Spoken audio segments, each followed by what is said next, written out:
Very very good morning to everyone. So guys, आज जिन लोगों का पेपर है सिक्योरिटी लॉज और एसएमसीएफ का, एक छोटी सी वीडियो बनाने जा रहा हूं फॉर 10 to 15 मिनट्स, जिसमें कुछ इंपॉर्टेंट अमेंडमेंट्स मैं आप लोगों को फटाफट से रिवाइज कराऊंगा, क्योंकि कुछ बच्चों का कॉल आ रहा था, उनको अमेंडमेंट्स में कंफ्यूजन हो रही थी। तो मुझे लगा एक छोटी सी वीडियो बना देता हूं, बिकॉज सारी की सारी अमेंडमेंट्स जो हैं इनमें कुछ बहुत इंपॉर्टेंट है, तो उसको एक बार दोबारा से जरूर सुन लीजिएगा। देखो, सबसे पहले तो मटीरियल सब्सिडरी को लेकर बहुत सारे बच्चों को कंफ्यूजन हो रहा है। तो मैं आपको बता दूं कि मटेरियल सब्सिडी की जो डेफिनेशन है ना, वो रेगुलेशन 16 और रेगुलेशन 23 की एक्सप्लेनेशन में दी हुई है। मटेरियल सब्सिडी क्या होता है? कहते हैं कोई भी ऐसी सब्सिडरी जिसकी टर्नओवर, पहले हम बोलते थे कोई भी ऐसी सब्सिडरी जिसकी इनकम, अब इनकम वर्ड रिमूव हो गया किससे? टर्नओवर से। तो आपने क्या बोलना है? कोई भी ऐसी सब्सिडरी जिसकी टर्नओवर या जिसकी नेटवर्थ अगर एक्सीड कर जाती है 10% ऑफ कंसोलिडेटेड टर्नओवर और नेटवर्थ। यहां पे कंसोलिडेटेड किस किस की लेंगे बेटा? एक तो लिस्टेड एंटिटी की और उसकी सभी सब्सिडरीज की in the immediate preceding accounting year.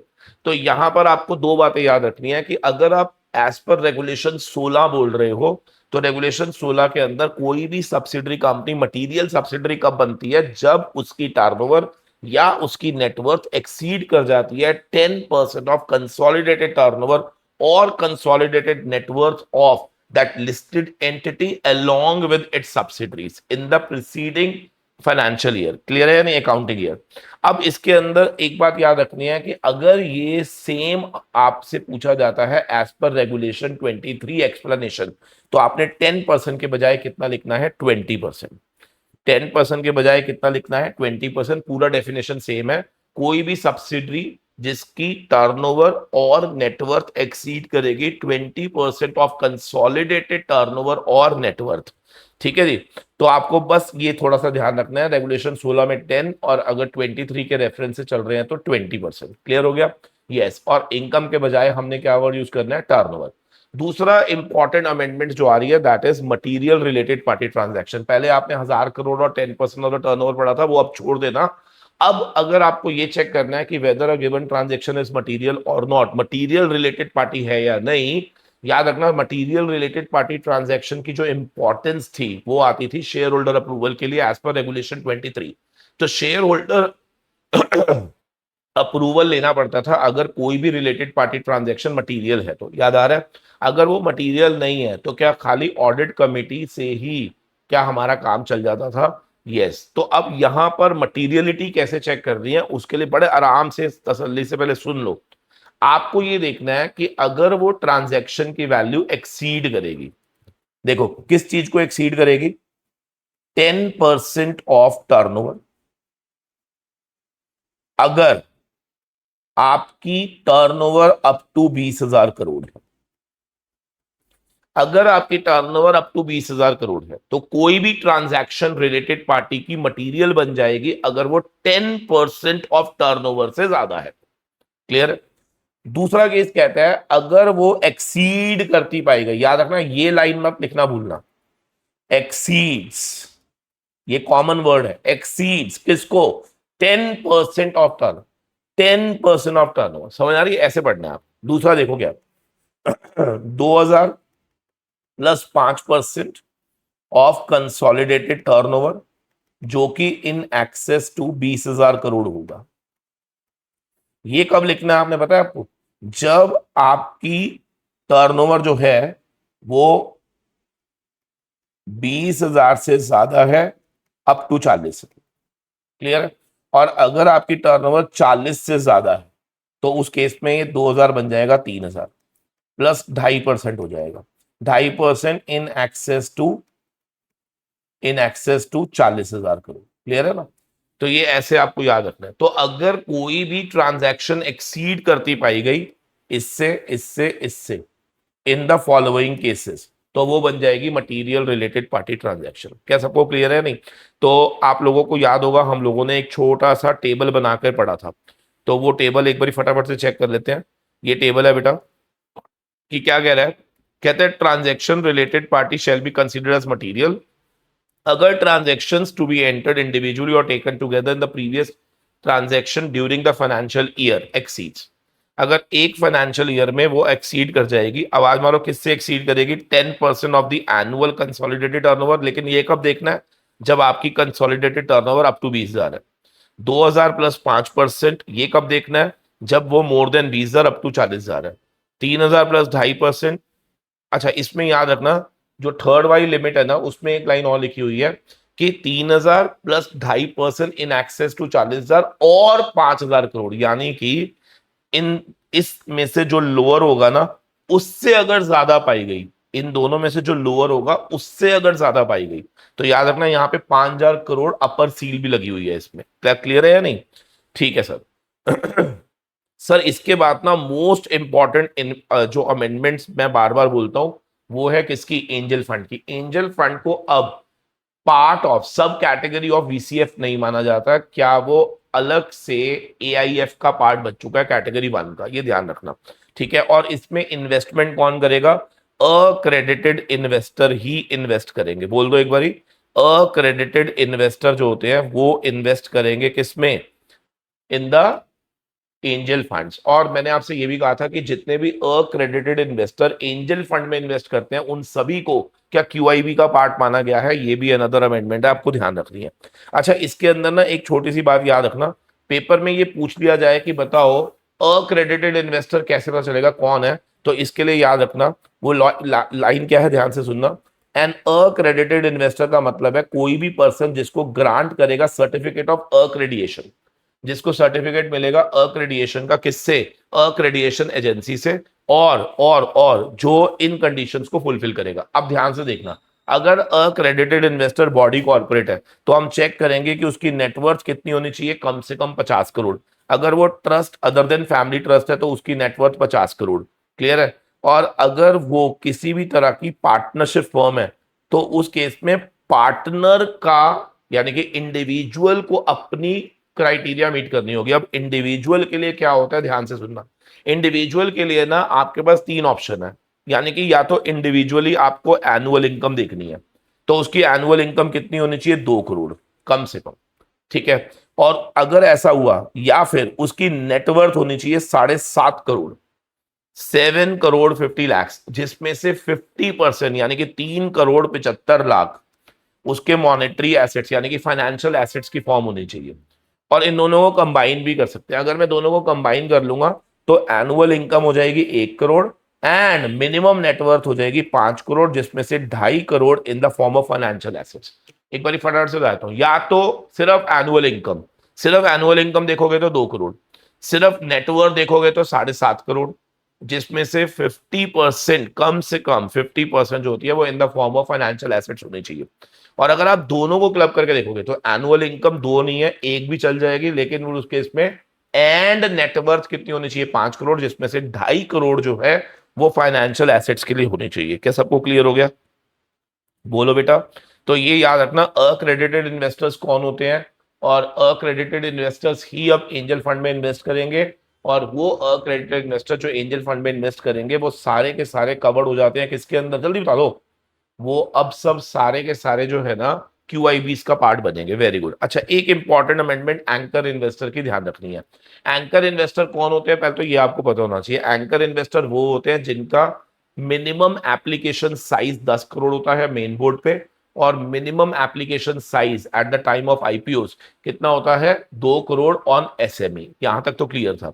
अब अगर आपको याद हो तो हमने ये भी पढ़ा था कि अगर कंपनी चाहे तो क्यूआईबी का 60% एलोकेट कर सकती है किसको? एंकर को। और एंकर के लिए भी अब रिजर्वेशन आ गई है, कितना? 33.33% उनको रिजर्व करना पड़ेगा डोमेस्टिक म्यूचुअल फंड्स के लिए, एंड 6.67% क्या उनको लाइफ इंश्योरेंस और पेंशन फंड के लिए रिजर्व करना पड़ेगा। याद आ रहा है?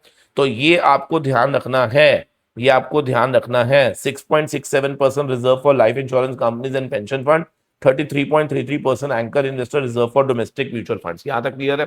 अब इस पर एक क्वेश्चन और बन सकता है, और वो है लॉक इन का। तो याद रखना, जितना भी इनको आप एलोकेट करोगे ना, फर्स्ट 50% का जो लॉक इन होगा वो 30 डेज के लिए होगा, एंड बैलेंस 50% का जो लॉक इन होगा that will be for 90 days. क्या ये भी क्लियर है? ठीक है। अब नंबर ऑफ एंकर इन्वेस्टर्स कितने चाहिए होते हैं, ये टोटली डिपेंड करता है कि आप एंकर इन्वेस्टर को कितना एलोकेट कर रहे हो। सो दोस्तों, आपको ना 2 लाइन याद रखनी है, 2 फिगर्स आपको माइंड में रखनी है, और वो 2 फिगर कौन सी है? अगर आप मेन बोर्ड पे हो तो 250 करोड़ की फिगर याद रखनी है, और अगर आप एसएमई पे हो तो 2 करोड़ और 25 करोड़, ये 2 फिगर याद रखनी है। ठीक है, मैं आपको समझाता हूं कैसे। देखिए क्या होता है कि अगर आप मेन बोर्ड पे आ रहे हो और अगर जो अमाउंट एलोकेट हो रहा है टू द एंकर इन्वेस्टर, अगर वो अप टू 250 करोड़ है, ठीक है ना, पहले अप टू 250 करोड़, तो मिनिमम कितने चाहिए होते हैं? 2। मैक्सिमम कितने चाहिए होते हैं? 15। खत्म। और एक एंकर इन्वेस्टर को कम से कम एलोकेशन करनी होगी 5 करोड़ की। खत्म हो गया। ठीक है, लेकिन अगर ऑन द कॉन्ट्ररी मैं आपसे पूछूं कि हमारा मान लो जो एलोकेशन है वो 250 करोड़ से ज्यादा है, तो मिनिमम 2 से बढ़कर हो जाएंगे 5, और मैक्सिमम की जो लिमिट 15 थी ना, वो 15 पहले 250 करोड़ तक तो रहेगी। अब हर अगले 250 और पार्ट के लिए क्या 15 ऐड होना शुरू हो जाएगा, ठीक है ना। तो मैक्सिमम जो लिमिट है 15 up to 250 crore, and plus 15 crore for every next 250 और पार्ट देयर ऑफ 15 15 15 ऐड हो जाएगा, मिनिमम 5 हो जाएंगे। Minimum allocation to one will be 5 crore rupees. Clear है? तो इसको आप पढ़ लीजिएगा, मिनिमम 2 मैक्सिमम 15, ठीक है। शेल बी परमिटेड अगर एलोकेशन अप टू 250 करोड़ है, subject to minimum allotment of 5 crore. Clear है? और यही केस अगर 250 करोड़ से ऊपर चला जाएगा तो मिनिमम 2 के बजाय 5 हो जाएंगे, एंड मैक्सिमम 15 हो जाएंगे for up to 250 crore, and additional 15 for every 250 crore और part thereof shall be permitted subject to minimum allocation 5 crore to one anchor investor. यहां तक क्लियर हो गया? और अगर ये एसएमई का केस है तो आपको याद रखना है 2 करोड़ और 25 करोड़। तो पहले याद रखना अप टू 2 करोड़ अगर एलोकेशन हो रहा है तो उस केस में मैक्सिमम 2। यहां पे मैक्सिमम 2 क्यों होते हैं? लॉजिक है क्योंकि in case of SME minimum allocation to anchor investor जो है वो 1 करोड़ की होती है। तो अब आप सोच के देखो ना, अगर उनको एलोकेट ही टोटल 2 करोड़ हो रहा है तो 2 ही इन्वेस्टर आप ले सकते हो, ठीक है ना। लेकिन अगर ये 2 से ज्यादा है अप टू 25, 2 करोड़ से ज्यादा है अप टू 25, तो वहां पर मिनिमम हो जाएगा 2 और मैक्सिमम हो जाएंगे 15, ठीक है ना। मिनिमम 2 मैक्सिमम 15, ठीक है। और minimum allocation to one anchor कितना होना चाहिए? 1 करोड़। क्या यहां तक क्लियर है? जल्दी बोलो फटाफट से। और अगर ये 25 करोड़ से भी ऊपर चला जाएगा तो याद रखना मिनिमम 2 से बढ़कर हो जाएंगे 5, और 15 रहेंगे अप टू 25 फॉर हर अगले 25 और पार्ट देयर ऑफ के लिए क्या एडिशनल 10 आपको अलाउ कर दिए जाएंगे। यहां पर याद रखना एडिशनल कितने अलाउ करे जाएंगे? 10 अलाउ करे जाएंगे फॉर एवरी एडिशनल 25 या पार्ट देयर ऑफ। और फिर मिनिमम एलोकेशन फिर से कितनी है? 1 करोड़। क्या सबको क्लियर हो गया? चलो, तो मेरे ख्याल से एंजल फंड समझ में आ गया, हमें क्या एक्रेडिटेड इन्वेस्टर्स कौन होते हैं समझ में आ गया, उनकी नेटवर्थ क्राइटेरिया समझ में आ गया, हम लोगों को मटेरियल रिलेटेड पार्टी ट्रांजैक्शन समझ आ गया, मटेरियल सब्सिडी समझ आ गया, एंकर इन्वेस्टर की अमेंडमेंट समझ में आ गई। क्या सबको क्लियर हो गया या नहीं? यस, चेक कर लेते हैं और कोई बहुत इंपॉर्टेंट होगा, बस वही वाला बताऊंगा मैं आपको, ठीक है। बहुत इंपॉर्टेंट, बहुत इंपॉर्टेंट, बहुत इंपॉर्टेंट, जल्दी आ जा सामने। हाँ, ये वाला आपको ध्यान रखना है कि रेटिफिकेशन वाली एक अमेंडमेंट आई थी जिसके अंदर मैंने आपसे कहा था कि कई बार ऐसा होता है कि मटेरियल कोई रिलेटेड पार्टी ट्रांजैक्शन है जो कि अप्रूवल बाय ऑडिट कमिटी होती है, लेकिन मान लेते हैं कि आपने बिना अप्रूवल वो ट्रांजैक्शन कर दी, तो क्या उसको बाद में कोई भी independent director of audit committee क्या रेटिफाई कर सकता है? आंसर इज यस, कर सकता है, सब्जेक्ट टू सर्टेन लिमिटेशन। पहला, आप लोगों के पास आपको इंश्योर करना है कि जो वो ट्रांजैक्शन हुई थी वो 1 करोड़ से ज्यादा नहीं होनी चाहिए थी। दूसरा, ट्रांजैक्शन मटीरियल नहीं होनी चाहिए थी। तीसरा, आपको रैशनेल बताना पड़ेगा कि क्यों आपने पहले परमिशन नहीं लिया था, उसका रीजन आपको देना पड़ेगा। क्लियर है? नहीं, अगर ये सब हो जाता है तो उस केस में हम रेटिफाई कर सकते हैं। रेटिफाई कब तक करना होता है? विद इन 3 मंथ और from the date of the transaction और immediate next audit committee whichever is earlier. Clear है? ठीक है सर, तो ये रेटिफिकेशन का पॉइंट आपको याद रखना है, ठीक है। चलो चलो चलो चलो चलो, और कोई इंपॉर्टेंट अमेंडमेंट तो नहीं है मेरे बच्चों के लिए जो इनको परेशान करेगी? हाँ जी, जल्दी बताओ। अब आपको ये बताओ, म्यूचुअल फंड के अंदर मैंने कहा था कि मैक्सिमम कॉन्सेंट्रेशन कितना होना चाहिए? 10%। यानी कि आप किसी भी कंपनी की 10% पेड अप वोटिंग कैपिटल से ज्यादा उसके अंदर इन्वेस्ट नहीं कर सकते हैं दोस्तों, ठीक है। अच्छा, यहां पे मैंने आपसे कहा था कि एनसीएस के अंदर ना बहुत इंपॉर्टेंट इस बार पॉसिबिलिटी है कि आपको ईएसजी डेट सिक्योरिटी की डेफिनेशन आ जाए। तो ईएसजी डेट सिक्योरिटीज की डेफिनेशन क्या है एक बार जरा फटाफट से देखेंगे। ई मतलब एनवायरमेंट, एस मतलब सोशल, डी मतलब, जी मतलब गवर्नेंस। तो अगर environment, social, governance, debt security means क्या इसके अंदर अब ग्रीन डेट सिक्योरिटी आ रही है, सोशल बॉन्ड्स आ रहे हैं और सस्टेनेबिलिटी बॉन्ड और सस्टेनेबिलिटी लिंक्ड बॉन्ड्स आ रहे हैं, या any other bonds by whatever name called. कहता है इन्हें इशू किया जाएगा in accordance with the international framework as adapted and adjusted to Indian requirement, it also include other securities as may be specified by the SEBI. तो अगर paper में आ जाए define ESG debt securities, याद रखना 3 नंबर का है या 5 नंबर का है, इतना ही लिखना है, परेशान नहीं होना कि सर और लिख के आ जाए, नहीं, इसके अंदर 4 चीजें आनी चाहिए। पहला ग्रीन डेट सिक्योरिटी, दूसरा social bond, sustainability bonds and sustainability linked bonds, या फिर any other bond by what ever name called, ठीक है ना। और वेरी इंपॉर्टेंट, क्या इसमें और सिक्योरिटीज भी आ सकती हैं जो भी स्पेसिफाई की जाएंगी बाय द सेबी, ठीक है जी। तो एनसीएस के अंदर ये इंपॉर्टेंट है। अच्छा, और एसबीईबी के अंदर मैंने कहा था रेगुलेशन 9A के अंदर अगर कोई व्यक्ति को हमने एसबीईबी के अंदर कोई ऑप्शन ग्रांट करी है, लेकिन लेकिन उस समय वो प्रमोटर नहीं था, लेकिन बाद में कंपनी आईपीओ लेकर आ रही है और ड्राफ्ट ऑफर डॉक्यूमेंट में उस व्यक्ति का नाम in the part of promoter या मेंबर ऑफ प्रमोटर ग्रुप आ जाता है, तो लॉ कहता है कोई दिक्कत नहीं है, वो अभी भी मिल सकता है उसको, प्रोवाइडेड ये ग्रांटिंग कब हुई होनी चाहिए, कम से कम 1 साल बिफोर फाइलिंग ऑफ डीओडी हुई होनी चाहिए। समझ आ रही है, यानी कि ग्रांटिंग अभी रिसेंटली हुई है 3 महीने पहले, 2 महीने पहले, 4 महीने पहले, तो अलाउड नहीं होगा, कम से कम 1 साल पहले हुई होनी चाहिए, ये ध्यान रखना, ठीक है। ठीक है सर। अब इसके अंदर मैंने कहा था कि आपको बस ये ध्यान रखना है कि एसएमईज के अंदर जनरल कॉर्पोरेट पर्पस अब चेंज हो चुका है, मिनिमम 15 और 10 crore which ever is lower, ठीक है ना। अच्छा, और मिनिमम एप्लीकेशन साइज जो है वो कितना होना चाहिए, अबव 2 लाख होना चाहिए फॉर 2 लॉट्स। और इसके अंदर आपको ये भी ध्यान रखना है कि मिनिमम नंबर ऑफ अलॉटीज 200 हो चुके हैं, पहले 50 थे, ठीक है सर। तो ये भी हमें समझ में आ गया। मैं सिर्फ इंपॉर्टेंट इंपॉर्टेंट जल्दी जल्दी बता रहा हूँ। अच्छा, आईएफएससी के अंदर हम लोगों ने यहाँ पर 3 पॉइंट पढ़े थे। पहला कि इनको अब क्वार्टरली डिस्क्लोजर्स नहीं देना फाइनेंशियल स्टेटमेंट का, क्या इनको हाफ ईयरली देना है विद इन 45 डेज, ठीक है। दूसरा, अलॉटमेंट 5 वर्किंग डेज के बजाय अब कितना हो गया है, 8 वर्किंग डेज तक इनको अलॉटमेंट करनी होती है। इनको जो अपनी फाइनेंशियल इंफॉर्मेशन देनी थी पहले जो देनी होती थी, not older than 135 days, now it can be up to 180 days. क्या सबको क्लियर है या नहीं? यस। और इंटरमीडियरी के अंदर कस्टोडियन की जो नेटवर्थ है वो रिक्वायरमेंट 50 करोड़ से बढ़कर अब कितनी हो गई है, 75 करोड़ हो चुकी है।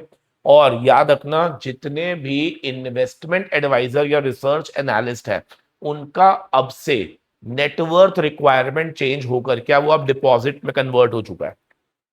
क्या सबको क्लियर है? ठीक है सर। तो ये इंपॉर्टेंट इंपॉर्टेंट बता रहा हूं, पढ़ाया मैंने, सब कुछ हुआ है, बोलो यार।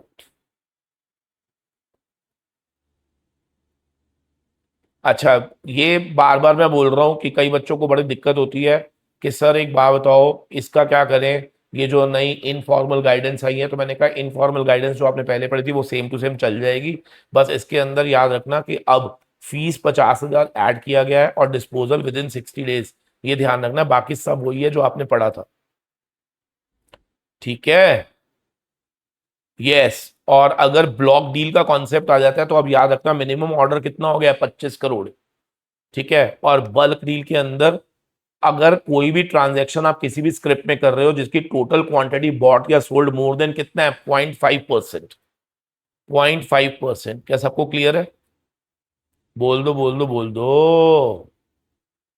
ठीक है सर, ठीक है। और ये सब तो मैंने आप पहले ही करा दिया आपको, ठीक है। एंकर इन्वेस्टर ये सब मैंने आपको करा दिया। चलो जी, thank you very much, thank you very much, God bless you all, ठीक है ना। इस वीडियो को जरूर एक बार नोटिस करेंगे और आई एम श्योर कि इसमें से क्वेश्चन जरूर आएगा, ठीक है। God bless you, God bless you, ठीक है। ध्यान से पेपर अटेम्प्ट करिएगा। Bye bye bye bye bye bye to everyone.